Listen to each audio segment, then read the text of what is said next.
Құрметті әріптестер, біз Кәусар бастауыш сынып Кәусар бірлестігінің атынан біз оқуға құштармыз жобасы аясындағы Жүсіпбек Аймауытовтың Ақбілек романын алып отырмыз.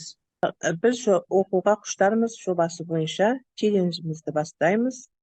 Бүгінгі біздің талқылағалы отырған кітабымыз Ақбілек романы.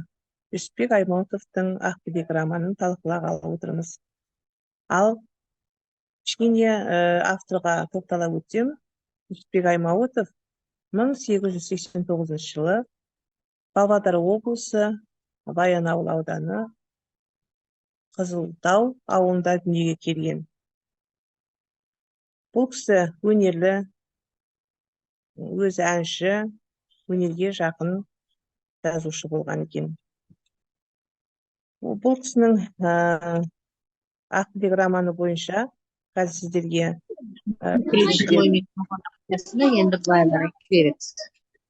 үзінділер беріледі. Сол бойынша мұқият оқып отырып, осы бөлім бойынша сұрақтарға жауап береді. Бұл Ақбілек романында Ақбілек деген сұлуда өте еңбекқор, білімді, сол кездегі әйелдер туралы көп жаңағы мағлұмат беретін роман. Ал енді мына жерде бірінші бөлім бойынша бұл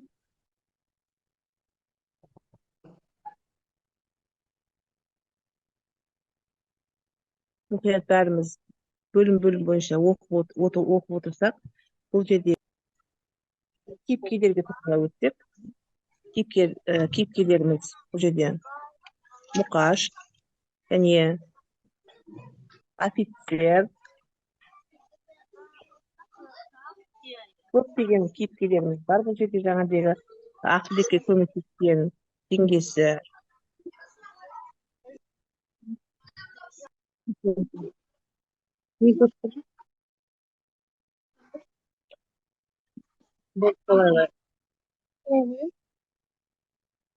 жеңгесі туралы айта кетсек, Ақбілек Бекболат деген кім, ол Бекболатқа неге күйеуге шықпады, офицер туралы не айтамыз. Мына жердегі бөлім бойынша мұқият оқып отырсаңыздар. Бірінші бөлімде Мамырбай дегеніміз кім?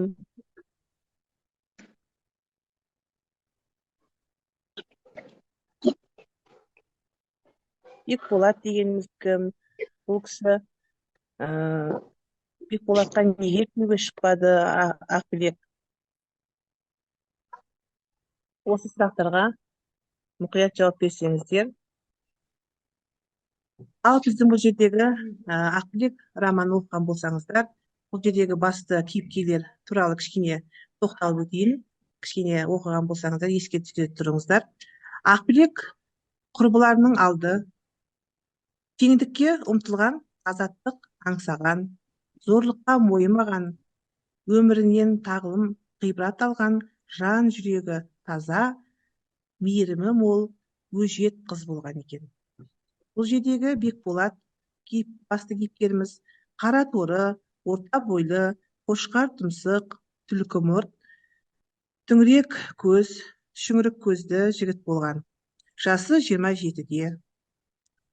Мұқаш таңқы мұрын, бадырақ көз, шұнақ құлақты, жарбақтау, кірпі шашты, қырыс маңдайлы, қара сұр жігіт болған. Жасы 35-де. Ұрқия Ақбілектің жанашыр жеңгесі. Ақбілектің қалаға келіп көзін ашуына бірден бір себепкер болған осы Ұрқия жеңшесі болатын. Сонымен бірге баласы Ескендірді өсіруіне де көп үлес қосып көмектескен осы Ақбілектің Ұрқия жеңгесі. Балқаш бұл Ақбілектің жанын түсінген жігіт. Ақбілектің басынан өткен жағдайға қарамастан, оған ғашық болған Балташтың бұл қасиеті бағаланып, Ақбілек оған күйеуге шығады. Ал әріптестер, осы Ақбілек романы бойынша мен сіздерге сұрақ қойсам, сол сұрақтарға жақсылап жауап берсеңіздер. Жазып жіберейік па жауабын? Ал Жоқ, айтып отырайық па? Жазайық па, айтып отырайық па жауабын? ауызша жауап берсеңіздер. Жақсы. Ақбілек тастап кеткен баласының аты кім еді? Ақбілек тастап кеткен баласының есімі кім еді? Екінші сұрақ. Романда көтерілген басты мәселе не? Романда қай бір сұрақтан жауап берейік па? бірінші Ақбілек тастап кеткен баласының есімі кім еді? Кім жауап береді? Ескендір ғой деймін. Жақсы. Келесі екінші сұрақ. Романда көтерілген мәселе не? Әйел теңдігі, сол замандағы әйелдердің бас бостандығы жайында айтылған ғой. Назгүл айтты. Сол кездегі қазақ әйелінің теңсіздігі туралы айтылған. Жақсы, рахмет. Романда бір ғана қазақ қызының тағдыры емес, бүкіл сол кезде қазақ қоғамда болып жатқан оқиғалар баяндалады деуге болады, иә, романда. жақсы. Я, сол замандағы өмір сүрген қазақ қыздарының тағдыры жайында айтылған ғой. Көбіне қыз балалар жас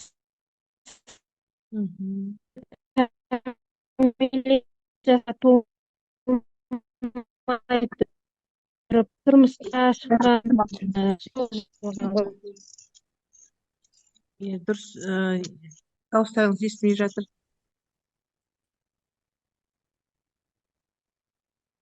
Келесі сұрақ. Жақсы, әлеуметтік төңкеріс тұсындағы қазақ ауылының өзгеру процесі суреттелген. Ақбілек Бекболатқа неге тұрмысқа шықпады?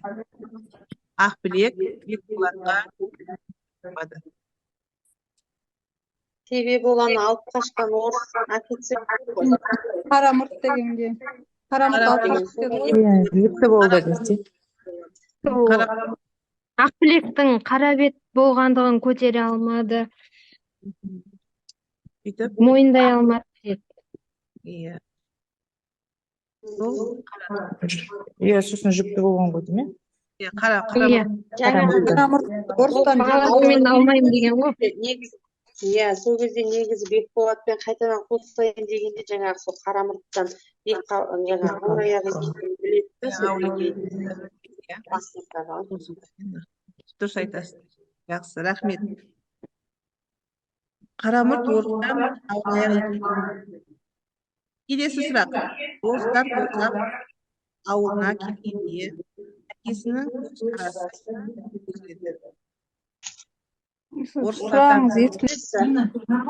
Орыстардан босап ауылына келгенде әкесінің көзқарасы не себепті өзгерді? Әкесінің көзқарасы жалпы қыз қара бет болып келді, бізді масқаралады деп әкесі қызды кешірмей кері сөйтеді емес па негізі? Иә, намысты.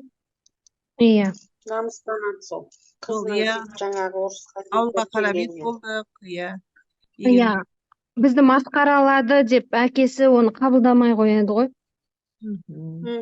Себептен көзқарасы өзгерген екен, иә. Рахмет. Келесі сұрақ.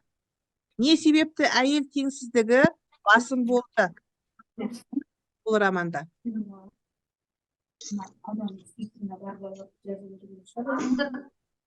Автор сол әйел теңсіздігін негізі көтергісі келді ғой, осы жерде қазақ қоғамындағы әйелдің беделін көрсеткісі келді. Иә, сол кездегі әйелдердің барлығы аттанмады. өзі танымайтын еркекке беру жаңағы әйелді сөйтіп. Иә. Өйткені сол көп замандағы болған. әйел адамдардың қыз балалардың рөлдері төмен болған, қыз баланы ондай көп жаңа жоғарыға қоймаған, сол себепті әйелдің теңсіздігі белең алған. Сол әйел адамдардың теңсіздігін көтеру мақсатында да бұл мақала ең алғаш әйел теңдігі журналында жарияланған ғой. Иә, осы 1927 романнан кейін жылы. яғни әйелдің теңдігі нетілген ғой. Қазірде бұл Если бұл нравится тақырып картинка, қазіргі заманмен салыстырғанда, қазіргі заманмен салыстырсақ, қазіргі заманмен салыстырсақ, қазіргі замандағы әйел теңсіздігі, сол замандағы әйел теңсіздігімен салыстырсақ,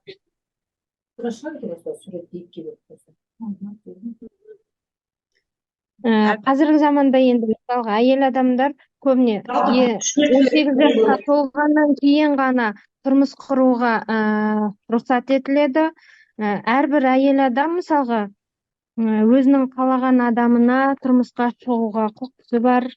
Еркек бұрынғы пен әйелдің заманмен. құқығы өткен ғой қазіргі заманда. Иә.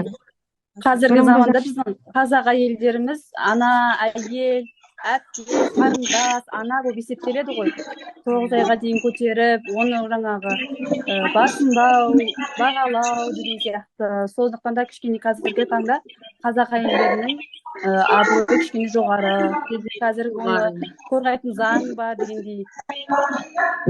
қоғам бар. Иә. Бұрынғыдай емес, қазір әйелдің құқығы бар. Иә. Қорғалған. Иә, қорғалған. Бұрынғы кезде әйелдерді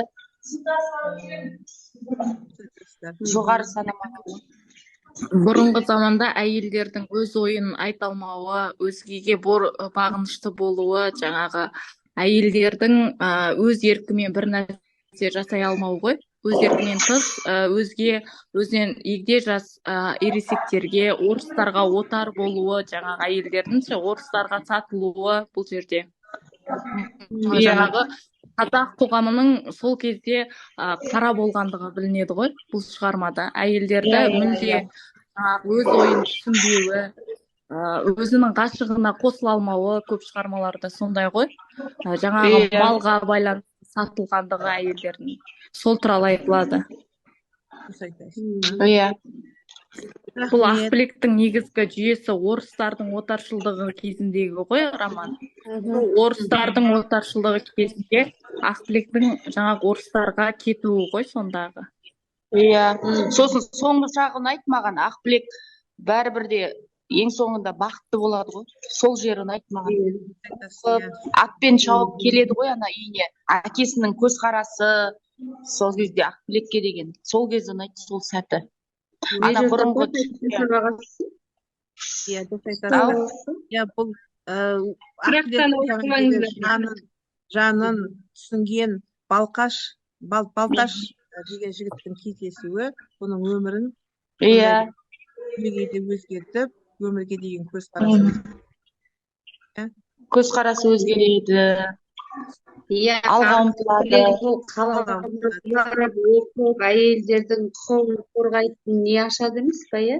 Сондайды оқиды ғой. Рахмет, өте жауаптарыңызға. Келесі сұрақты Ақбілекті орыстардың тауып алуына кім себепші болды? Ақбілекті орыстардың тауып алуына дейсіз ба? Иә, тауып алуына, иә. Ақбілекті тауып алуына. Анасы тұрып қойған жерінен барып айтып береді ғой. Аты кім?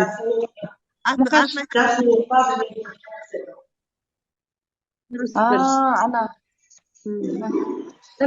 Ақбілекті анасы бір жерге тығып қояды ғой. Сол кезде аттың пісіріп қалған кезде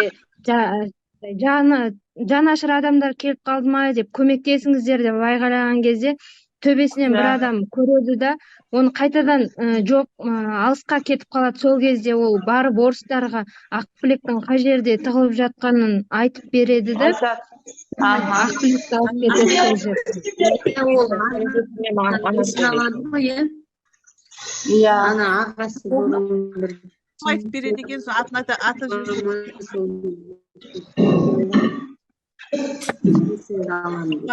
мұқали айтып береді. Мұқаш па мұқали ма сол Мұқаш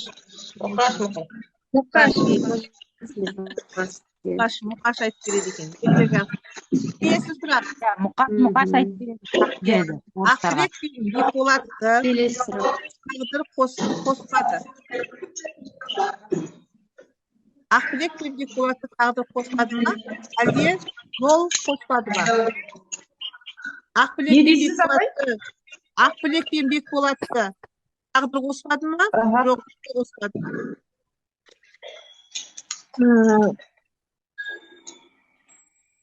Тағдыр қоспады деуге де Тағдыр қосқан жоқ қой. Тағдыр деуге болады, иә, бір жағынан. Ол кезде жаңағы қыздарды негізінде Бекболат пен Ақбілектің кездесіп жүруіне себепші Үрқия деген жеңшесі себепкер болмай ма? Жоқ. иә, жеңшесі көмектесіп жүреді ғой. енді Ақбілектің тағдырының мынандай жағдайға түсуінен жаңағы бұрынғы ғашығы одан теріс айналған болып тұр ғой. Иә, теріс айналады ғой, басқа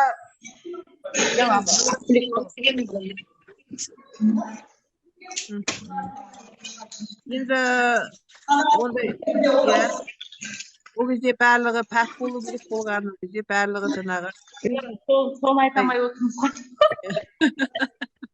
пәк болмағаннан кейін Бекболат Иә, одан бастап отыр ғой. жақсы. Енді соңғы сұрақ, қыздар, әріптестер, Ақбілектің өткеніне қарамай қол ұстасқан есімі кім? Өткен тағдырына қарамастан қол ұстасып сүйіп есімі кім? Қайтан қойшы апай. Ақбілектің өткеніне қарамай сүйіп қол ұстасқан кім? Қол ұстасып үйленген кім? Ана қаладағы тапқан жігіті ғой. Не аты соны? Медиа аты. қаладағы тапқан жігіт. Қаладағы Балташ Бекта кім? Балташ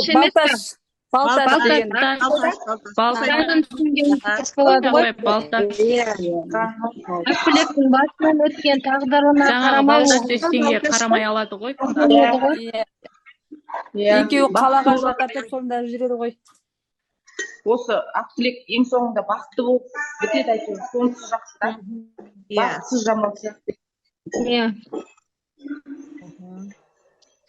Өте жақсы. Кинодағындай, иә. Керемет жауап беріп жатсыздар. Ақбілекті романда. Ал әріптестер, біздің осы оқуға құштарымыз жобасы аясындағы өтіліп жатқан Ақбілек романын талдау барысында атсалысып кіріп отырған әріптестерімізге көптен көп алғыс айтамыз. Енді осы жауаптарыңыз үшін сондай бір өзіміздің Кәусар бірлестік атынан сый-сияпаттарымыз бар. Беретін боламыз, сол бойынша сіздерді марапаттаймыз. Рахмет сіздерге әріптестер. Көп рахмет.